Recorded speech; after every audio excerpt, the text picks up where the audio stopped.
আপনি কি কখনো এমন অবস্থায় পড়েছেন যেখানে বহুদিন ধরে দোয়া করছেন কিন্তু কোনো ফল পাচ্ছেন না?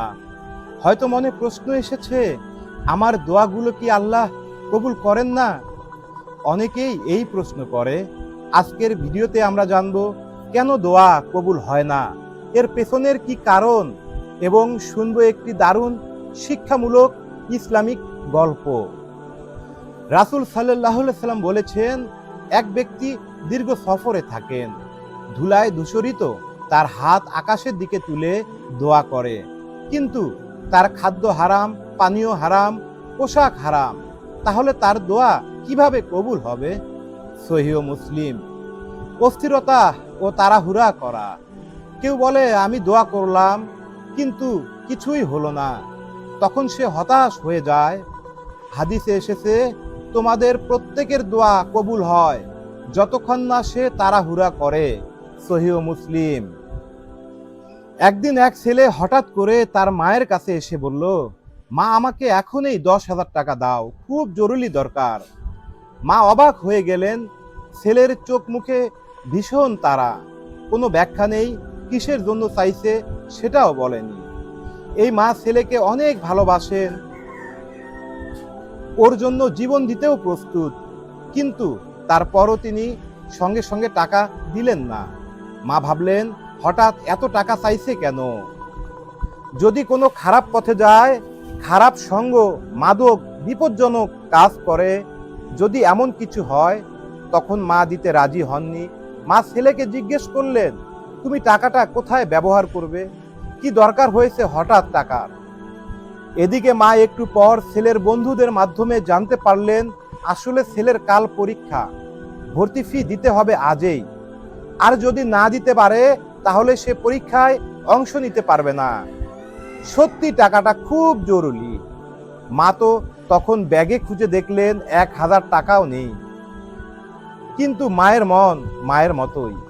তিনি নিজের গহনা বন্ধক রেখে হলেও টাকা জোগাড় করলেন, ধার করলেন পরিচিতদের কাছ থেকে, এমনকি নিজের কিছু প্রয়োজনীয় জিনিস বিক্রি করেও টাকাটা ছেলেকে দিয়ে বললেন, এই নাও বাবা। সময়ের আগে না দেওয়ার কারণ ছিল, কারণ আমি নিশ্চিত হতে চেয়েছিলাম তুমি যেন বিপদে না পড়ো। এখন আমি জানি এটা তোমার জন্য ভালো। ঠিক এমনই, বরং আল্লাহ তার চেয়ে অনেক অনেক গুণ মহান। আল্লাহ হিকমত। আমরা যখন কোনো কিছু চাই, দোয়া করি, তখন অনেক সময় মনে হয়, আল্লাহ দিচ্ছেন না কেন? আমি তো এত কাঁদলাম, এত বেশি দোয়া করলাম, এখনো পাইনি কেন?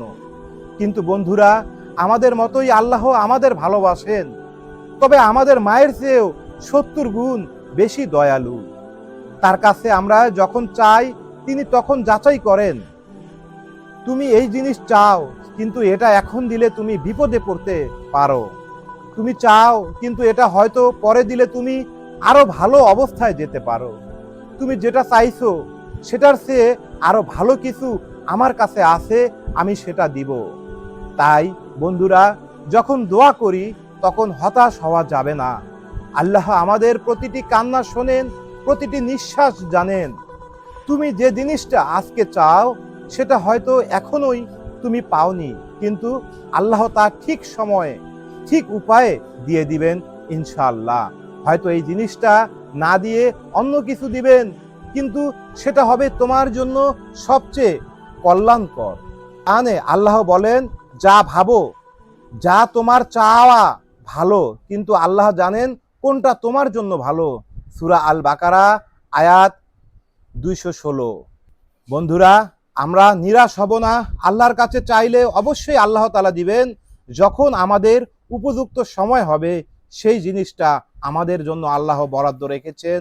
এমনও দোয়া আছে যা দুনিয়াতে কবুল না হলেও পরকালের জন্য আল্লাহ রেখে দেন। তাই কখনোই নিরাশ হওয়া যাবে না। আল্লাহ সবাইকে তৌফিক দান করুক, সবার মনের আশা আল্লাহ পূরণ করুক। আজকের মতো এই ভিডিওটি এখানে শেষ করছি।